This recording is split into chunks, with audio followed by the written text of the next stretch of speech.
everybody. We're about to get started in about a minute, so if I could welcome everybody inside. How are you? Happy summer. How are things? Yeah. Starting. That's right. That's good.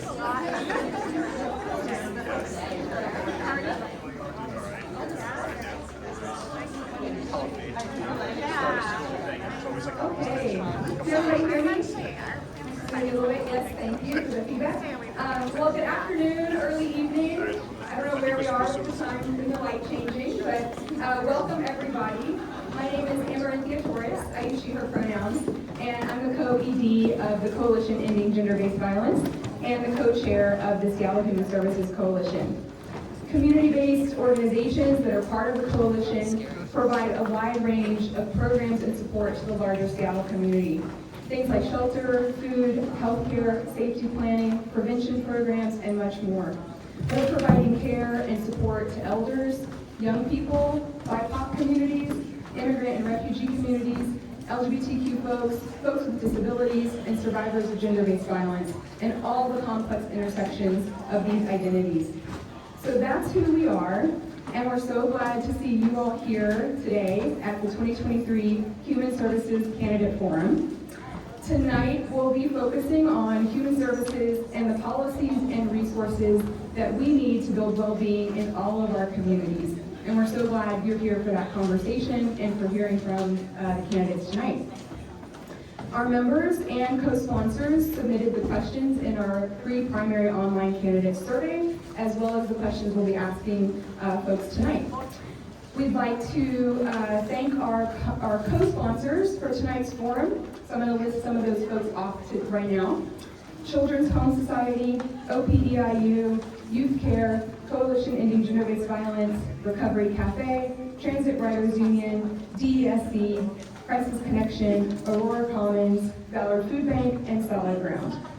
We'd also like to thank U Heights for hosting us here this evening and being so generous with their space for the event. Some housekeeping items for folks. Feel free to grab refreshments over here. If you need to register to vote, we have volunteers from Washington Bus, I think in the back here, am I right? Yeah, great. There are bathrooms outside of this room to the right or down the hall where folks may have come in. And there are volunteers kind of throughout if folks have other questions or needs that come up. Can volunteers, if you know who you are, raise your hand or just kind of flag, say hello. Awesome. Yes, we got Tiffany here at least, and maybe some others. So maybe flood to Tiffany if you have questions. Exactly. Also, be sure to use the cards at the door to submit your questions that you have for the candidates. And then before we fully get started and jump in, we wanted to acknowledge the land we are gathering on, and for that, I'd like to introduce this forum's organizing committee co-chair, Dr. Tiffany Lamoureux, to share with us. Come on.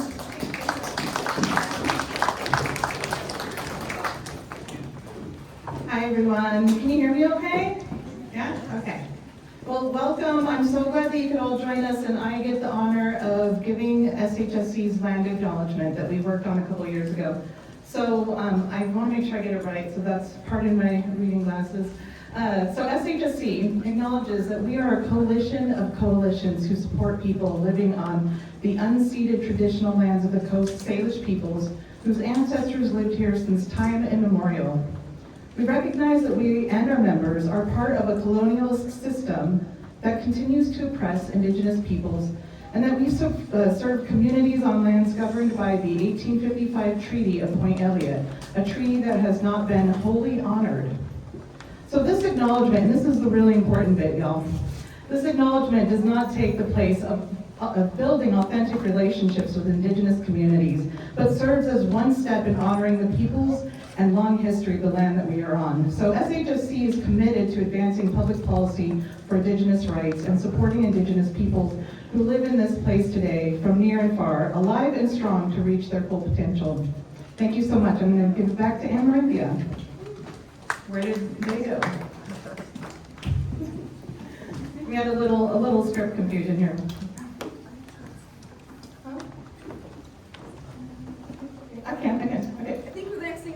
good together. Coast, yeah. And also just want to say really quick, thanks so much for being flexible. We know we're getting a little bit of a later start. There is some city council votes taking place as we speak, right? So some folks will be rushing over here as soon as they are done doing that important work and hopefully making it for this awesome. So we're going to be improvising, maybe switching up the order a little bit here and there, but you are in for a wonderful forum. And so yeah, we're going to introduce our moderator. So as we're winging it, I don't have anything prepared to say. I didn't know I was doing this section, but I can say that I am a huge fan of Marcus Green's writing and contributions to just really solid reporting and information. I live in the South End, and I feel like the South Seattle Emerald is just a go-to source for the news that I like to get and keep me informed about the important work that's happening in our community. So just really appreciate all of your contributions and support, and for showing up to be our moderator again this year. I know you did that in previous years as well, and you're such a solid facilitator and moderator, so thank you so much for all of that. That's what I got. Thank you.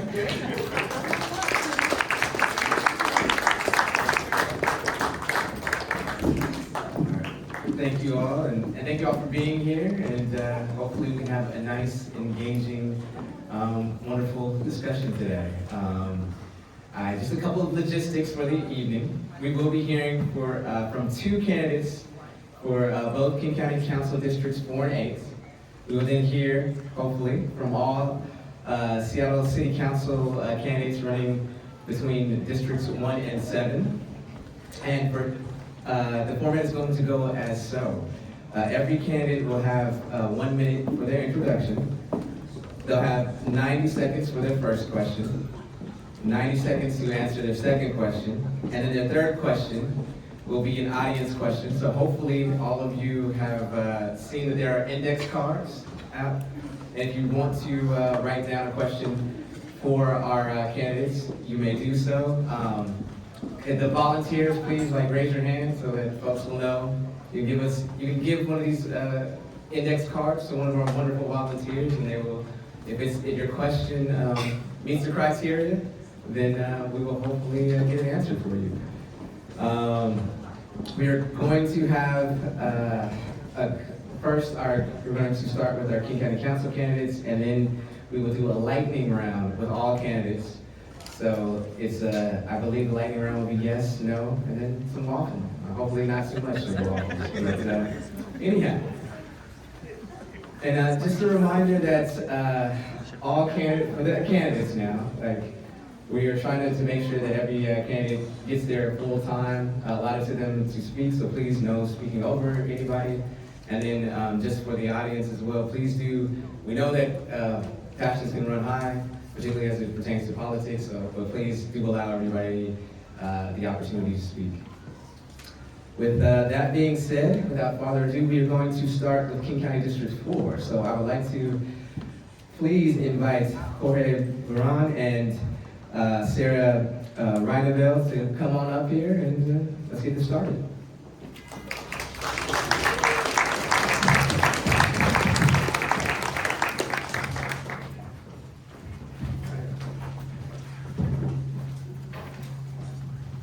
All right. Well, Sarah, we're going to start with you for your introduction, and just remember, you have 1 minute. Yeah, thank you so much for having us this evening. My name is Sarah Reyneveld, and I'm running for King County Council to continue the progressive leadership and the social advocacy of our progressive champion, Councilmember Colwell, on the King County Council. I'm a managing assistant attorney general. I'm a working mom, transit rider, union organizer, and longtime community advocate. And in 2016, Councilmember Colwell appointed me to the King County Women's Advisory Board. And in that capacity, I have had the honor of working with many in this room to help expand access to affordable housing, to services for survivors of gender-based violence, behavioral health, and childcare. And we are at a critical moment in time. I think the pandemic has laid bare staggering inequities in King County. We need bold and transformative action to really meet the scale of the challenges that are facing our region and build build a more equitable and sustainable future for everyone in King County. I'm honored to be endorsed by Councilmember Colwell, A.G. Bob Ferguson, many of our labor partners, including MLK Labor, King County Democrats, and many others, and I look forward to the conversation. Thank you for having me. Thank you, Sarah. Jorge? Well, Marcos, thank you so much, and hello everybody. My name is Jorge Barón, and I'm running to serve many of you on the King County Council District 4, because I believe that we can make a better future for all residents of King County. As I'm an immigrant, I came to the United States from Colombia when I was 13. I didn't speak English, and I was bullied because I didn't speak English. I'm also a proud parent of a trans daughter, and those experiences have instilled in me a notion of the importance of confronting injustice and a perspective on the importance of confronting the challenges faced by marginalized communities. And I spent the last 15 years working, my entire legal career has been spent working on behalf of those marginalized communities. I've served as the executive director of Northwest Human Rights Project for that time, and I had the pleasure of working with the coalition, the Coalition Ending Gender-Based Violence, many coalitions to advocate on behalf of those. And that's what I expect to do at the county council, is to continue that work on advocating for systems change, to make progressive policy a reality. I think we need to get progressive revenue to make the investments that we need, and I look forward to the conversation tonight. Thank you. Thank you. Well, Jorge, we're going to start with you for question 1. The question is, survivors of domestic and sexual violence frequently enter the criminal legal system due to their victimization. The criminal legal responses are problematic for most survivors for a variety of reasons. This is especially true for Black, Indigenous, and other survivors of color, refugee and immigrant survivors, and gender non-conforming survivors. What do you see as the role of the criminal legal system in responding to gender-based violence? Do you know of any community-based alternatives to responding to violence, and how would you promote or support them? Well, there's a lot that I can say about that, and I think I want to flag that for me, this question and the response and the approach that I bring to the King County Council is informed by my own experience working on behalf of survivors of domestic violence. Before I was executive director at NERC, I was one of the staff attorneys assigned to what we call our VAWA unit, which serves survivors of domestic violence, immigrant survivors who are trying to access the immigration legal protections that they're entitled to.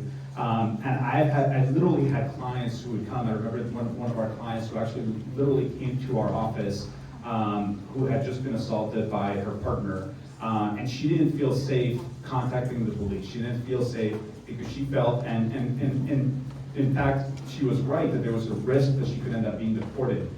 This is before some of the protections that we were able to advocate to eliminate those connections between the criminal legal system and immigration enforcement. And so she feared that she was going to be deported. And so I know firsthand, I've experienced that situation where people are afraid to contacting people. And I think what we need to do is to invest heavily, and we have not done sufficiently, the kinds of services that are locally here that can support survivors, and also to make sure that we are proactively working and providing support so that people feel comfortable and safe in accessing protections and have support when they're experiencing violence. So for me, that's really important, is actually investing in those services, because right now we're investing so much in a system that doesn't actually protect people, and that's what the shift in mentality we need to have.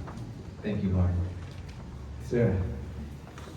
Yeah, thank you for the excellent question. So as a member of the King County Women's Advisory Board, I've had the honor of working on the issue of interrupting the cycle of gender-based violence in our communities. And I've worked in partnership with the Coalition on Gender-Based Violence to really ensure that we're investing in non-criminal legal responses to interrupt the cycle of violence. I think we have seen an increase in the cycle of gender-based violence as a result of the pandemic.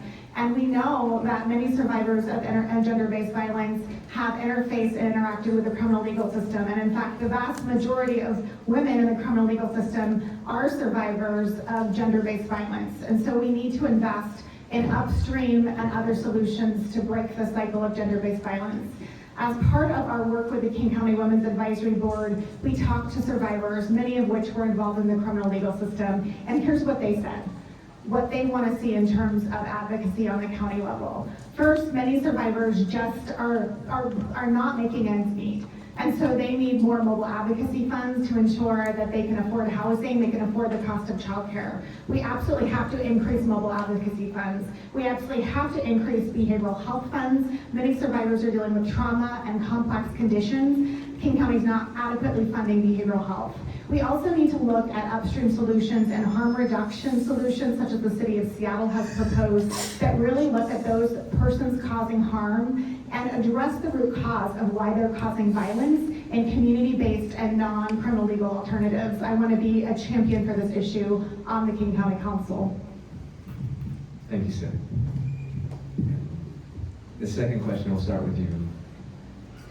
What are some actions elected officials can take to help prevent poverty for older adults? Yes, this is an excellent question. So this is another issue we're working on at the King County Women's Advisory Board currently. And what we're seeing is a crisis, right, with older adults. They are, unfortunately, too many of them are facing displacement, the rising cost of housing. I have had thousands of conversations with neighbors throughout Council District 4 who unfortunately have property tax burden and are facing displacement and housing instability, and it's simply not okay. Too many of those individuals are really grappling with a high cost of housing. So one thing we can do is ensure that we're providing more affordable housing solutions and tax release options, including deepening exemptions for fixed income seniors. I also think we can do more with healthcare and behavioral health. We need to move towards a single payer system. We also need to finally look at solutions to our long-term care crisis. We are having a workforce crisis throughout King County. We are not paying long-term care workers enough. We need to pay them a living wage. In addition to that, I have heard so many who are reliant on public transit. Seniors in our community, we need to make sure we're deepening exemptions and making transit free for all seniors and ensuring we're connecting seniors with fast, safe, reliable transit. And additionally, I think we need to do more with the Veterans and Senior Services Hub to really ensure that we are addressing the root cause of poverty for many seniors and providing them with opportunities to connect with community. I look forward to working on this issue. Thank you. Thank you, Sarah.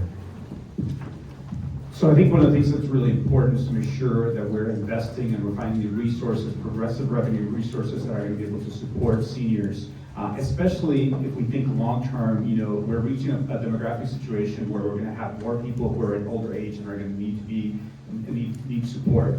I was, even just a few months ago, with many people actually who are in this room, I was one of the people who's advocating for increasing the rate for the Veterans, Seniors, and Human Services levy, because we recognize that not only do we need to expand services, but also we need to make sure that people who are providing those services in the care industry, I think this is going to be really important. As those needs increase, we need the workforce to be able to be there. We need to compensate people who are providing care significantly, and that is something that I have seen as a need. As a nonprofit leader myself, I was somebody who advocated. When I entered as executive director of Northwest Human Rights Project, our lowest paid employees paid less than $15 an hour. By the time I left, it was over $35. You can make that happen if you have the right leadership, but you also need. I've also seen how the systems of contracting can prevent that from happening. And I think if we don't invest in the workforce, we're not going to be able to take care of our seniors, of so many people who have needs in human services. So for me, championing that at the council is going to be essential, because I've seen it from my perspective on the nonprofit sector, and if we're not investing in the workforce, we're going to see continuing challenges to be able to provide the services that we need across the board, including for our seniors. Thank you, Jorge. Now we're going to move to an audience question, and just a reminder that you will have 1 minute to answer this one. Jorge, we're going to start with you. The question is, would you protect our tree canopy, and how? How would we limit developers from cutting down our trees? I have a suspicion I know who asked this question. Well, for me, I think it's going to be really important that we take care of our environment, and absolutely will support ways that we need to protect. And I think one of the things that I hear sometimes in the community is I see this argument that tries to pit sort of the need that we have for affordable housing with our environmental protections. And I'm somebody who believes that that's a false dichotomy, that we don't need to pit one or the other. I think we need to have a healthy community, a thriving community. I think we need to have affordable housing. I think we can have both. And so I absolutely will be a champion for enacting the kind of protections to make sure that we have an environment where we protect our tree canopy, but at the same time, we're working to make sure that we have the affordable housing for our community members throughout King County. Thank you. Sarah, same question. Yeah, we absolutely need to protect our tree canopy while also balancing the need for dense, affordable, and connected communities. I was one of the advocates that advocated for the Conserve Our Futures levy measure to expand access to open space and green space within our communities. I want to continue this sort of leadership to ensure that we are doing more to expand access, not just to open space, but to protect trees and ensure that our communities are connected and sustainable for the future. I want to talk a little bit about an opportunity we have of whoever is elected to this position to champion the King County Parks Levy. And I think it's going to be incredibly important that we are doing more to adopt an equity lens and ensuring that we have connected open space, protecting trees, and protecting our environment through that levy renewal. I have some excited ideas about how to expand not just tree canopy, but also environmental leadership on that levy. So thank you. All right, and that wraps up, you all's candidate forum, or your section of the candidate forum. So I want to thank both of you, and good luck to both of you in November. Thank you very much.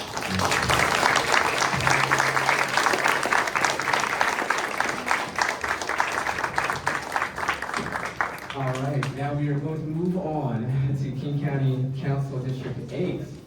So I'd like to invite Teresa Mosqueda and Sophia Aragon on stage.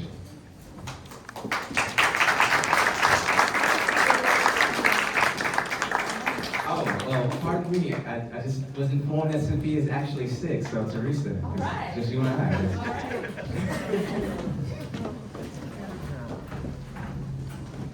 Hi, Mark. Hi. Hello, everyone.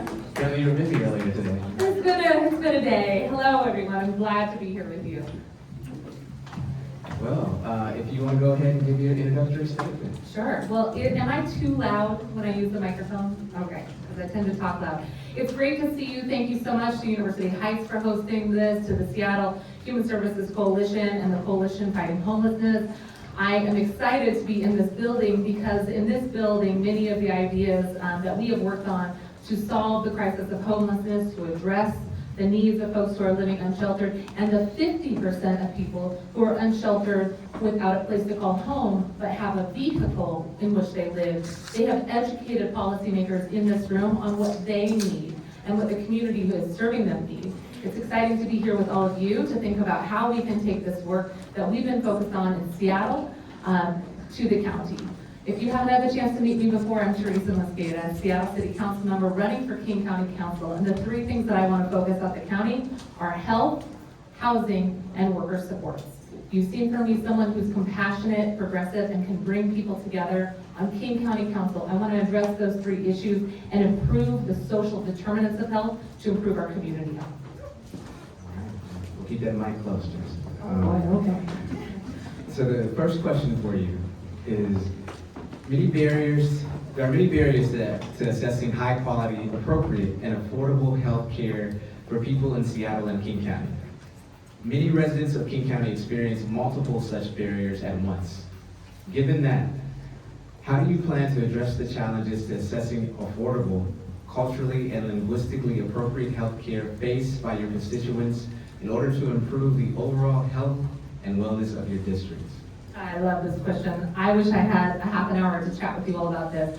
Number one, healthcare is all about the systems that are around us that create healthier communities, right? If you know me, you know that I worked at Children's Alliance and the Washington State Labor Council, served on the Health Insurance Board, fighting for that health insurance card to be in our pocket for kiddos, for families, for everyone, because healthcare is a human right.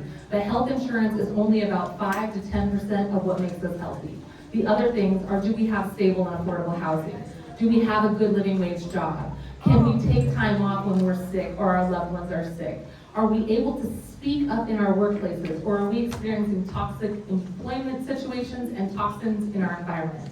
I will fight for public policies that improve the social determinants of health so people can have healthier outcomes for individuals and population health. That means investing in housing, good living wage jobs, making sure more people have access to preventative services. So yes, health insurance, plus coupled with the social determinants of health and preventative strategies. The number one reason that I want to go to King County Council is that the county has purview over public health, the policies and the purse strings. If we can invest in the clinical health system, improve access to preventative health and behavioral health, mental health services, we can actually improve health outcomes across our region. We can do things like pair public health services through mobile clinic use with existing community health clinics. We can improve the infrastructure as well as the social determinants of health and fight like hell for that health insurance card. Thank you, Teresa. So the next question for you.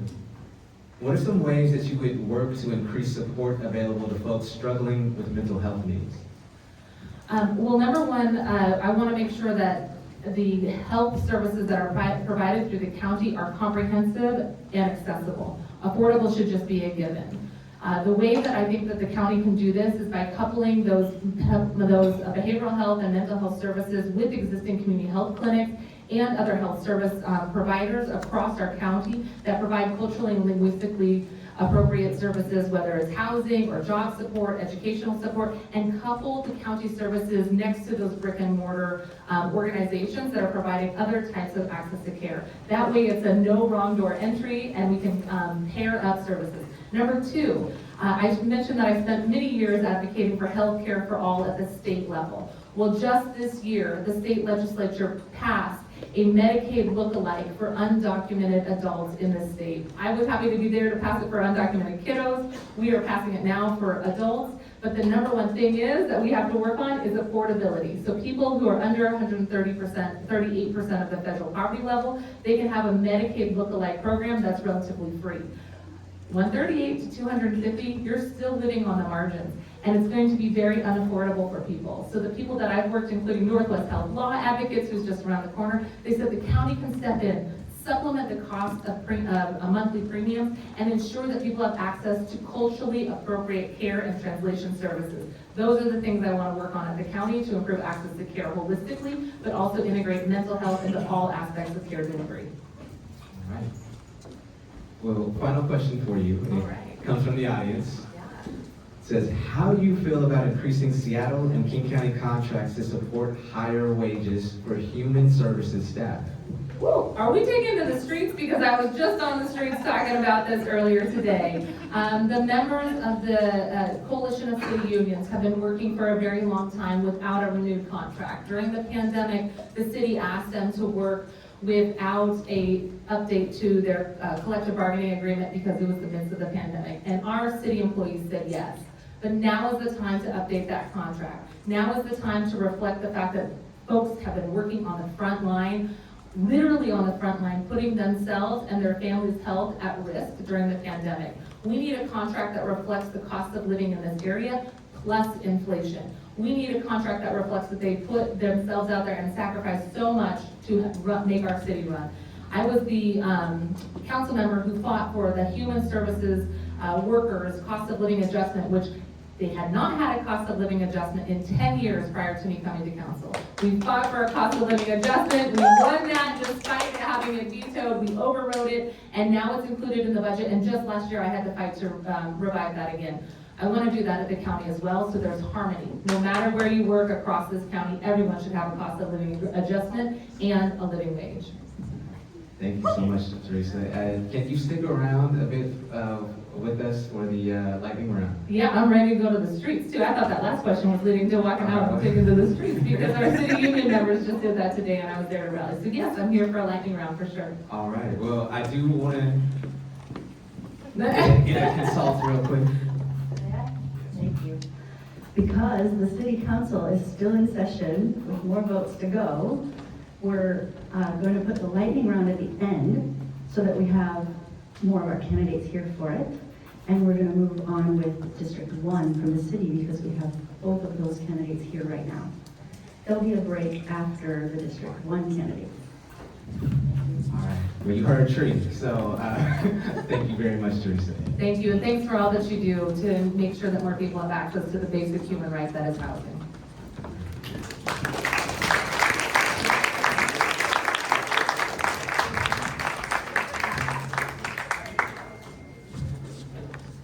Hi, I'm Tree. I'm the Executive Director of Seattle Human Services Coalition. Thank you all for being here.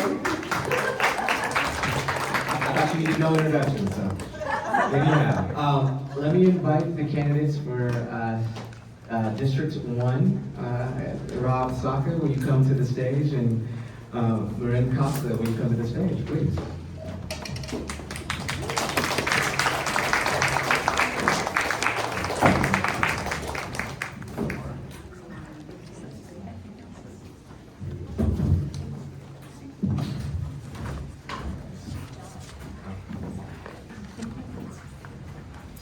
All right, well, Maren, we are going to start with you for your introductory statement. You'll have 60 seconds.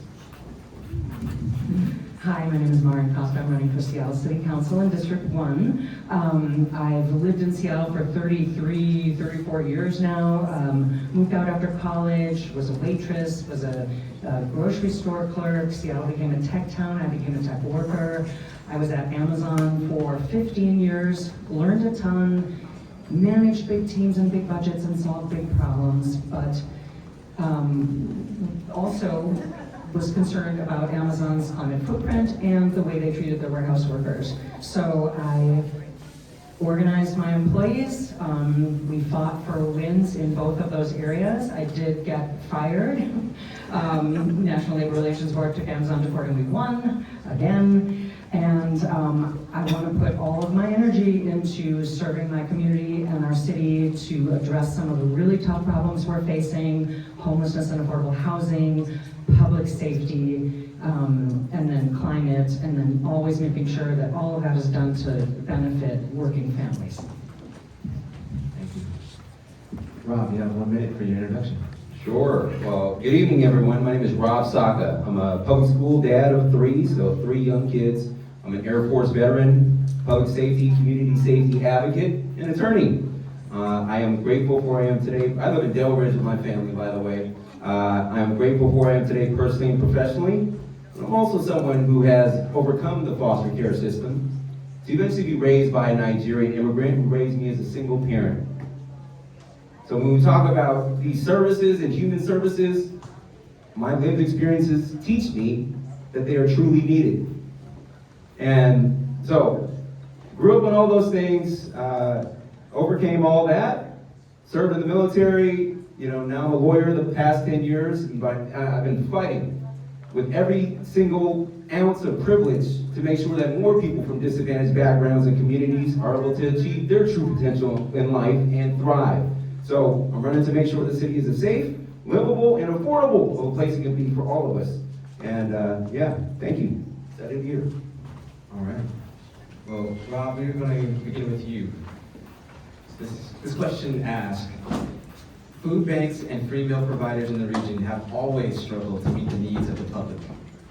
During the pandemic, there was an increase in resources to local food banks. As that pandemic has waned, the resources are also receding. Yet the demand for food bank services has increased, especially with cuts to SNAP benefits and inflation. What solutions would you offer to continue to meet the needs of people struggling with food insecurity and ensuring that neighborhoods across the city of Seattle have equitable access to healthy, culturally familiar food? You have 90 seconds.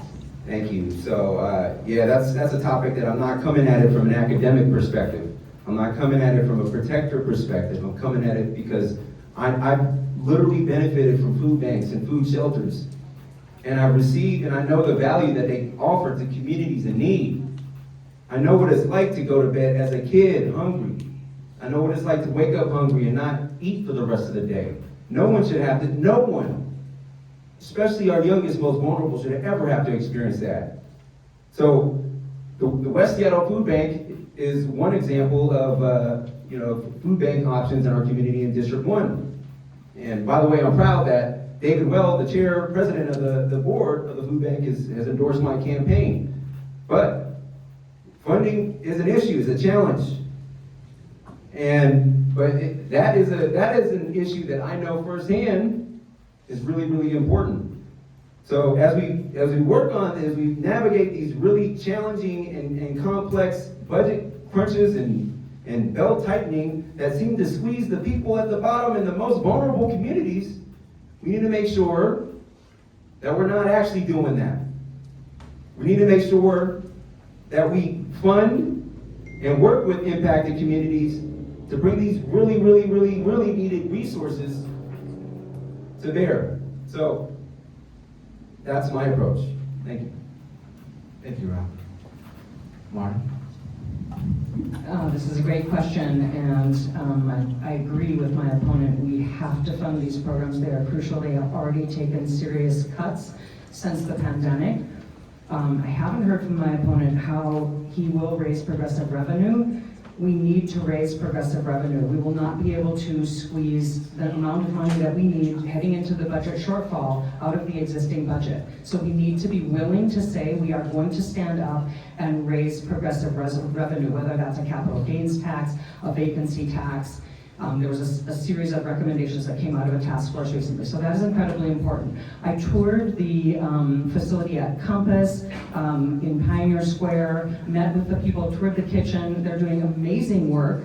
They're getting meals out to people that nobody else can get the meals out to. They tailor their service to where are you? We will meet you where you are, and we will make sure that you have a hot meal, and it's incredibly important, and the cuts that they've already sustained will mean hundreds of thousands of meals will not be delivered to people in need. So these are important services that they're providing, and they need to be paid a living wage, and they are currently, most people could, and I'm sure a lot of people understand this, they could go work at Dick's Drive-In and make more money. So we need to make sure we are supporting the people who are making our city run. Thank you. And the next question, we'll start with you. What does a just and thriving Seattle look like to you? Wow, that's a great question. I bet we all have a vision of what a just and, was it just and fair? Just and fair. Yeah. Just and thriving. Okay, just and thriving, yeah. And I say a lot of times sustainable and equitable is what I'm always saying. We have a daunting future. First of all, we have a beautiful city. Let's just start there. We have a beautiful city.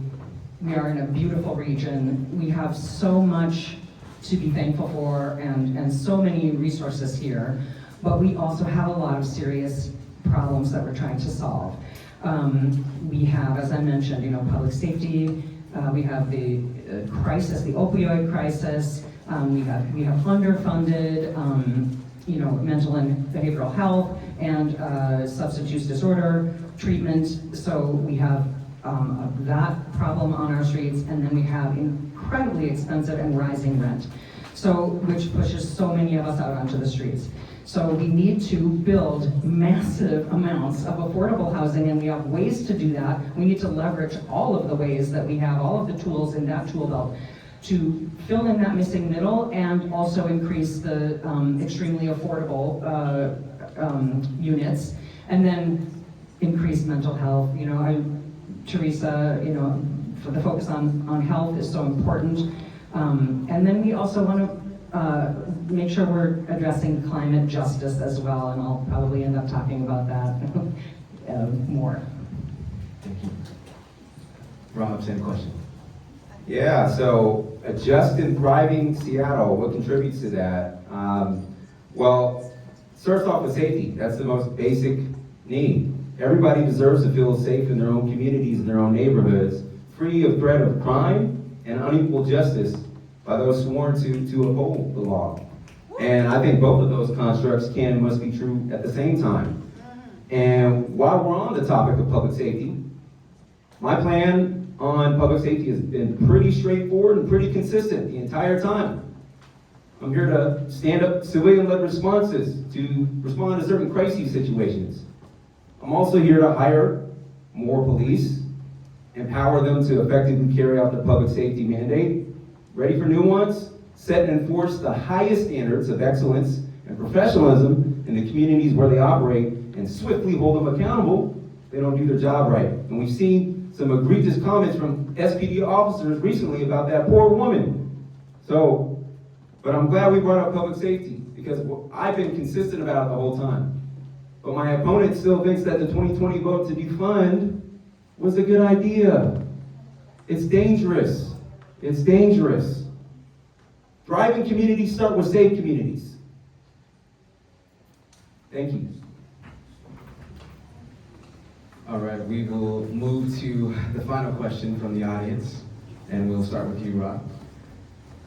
How will you contribute to tackle the pollution of the Duwamish River? Yeah, so excellent question. And as folks know, so South Park and now Georgetown have been subsumed as part of this new District 1 that I am running for the honor of representing. And the Duwamish Valley there is some of the most polluted lands in the state and the country. Industrial polluters have wreaked havoc on those areas and those communities. And so we need to work with those impacted communities, South Park and Georgetown. By the way, I live in Delridge.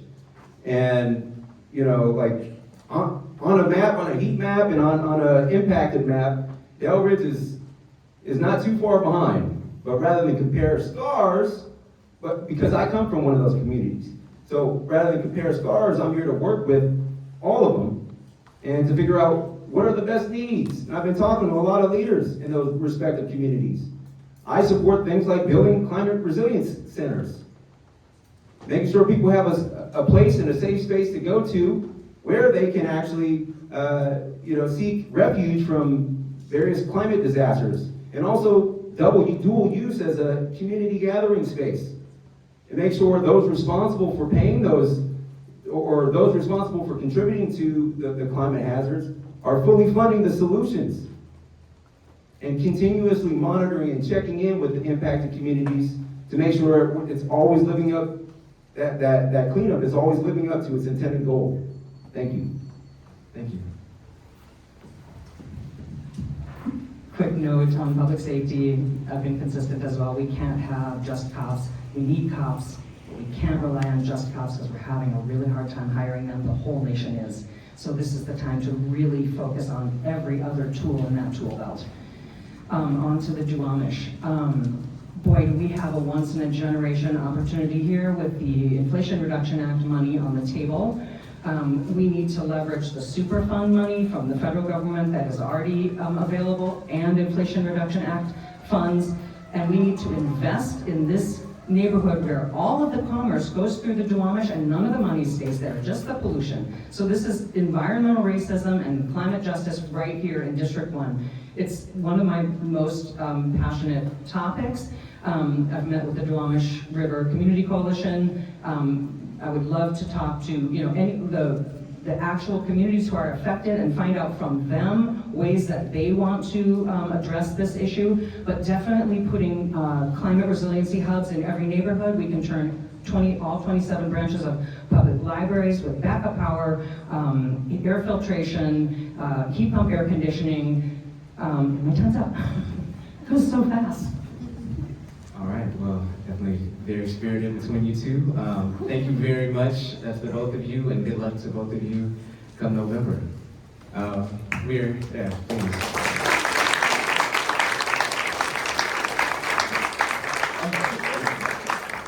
You are excused, but you'll be both, and all of you, all the candidates will be coming back onto the stage because we are moving into our lightning round.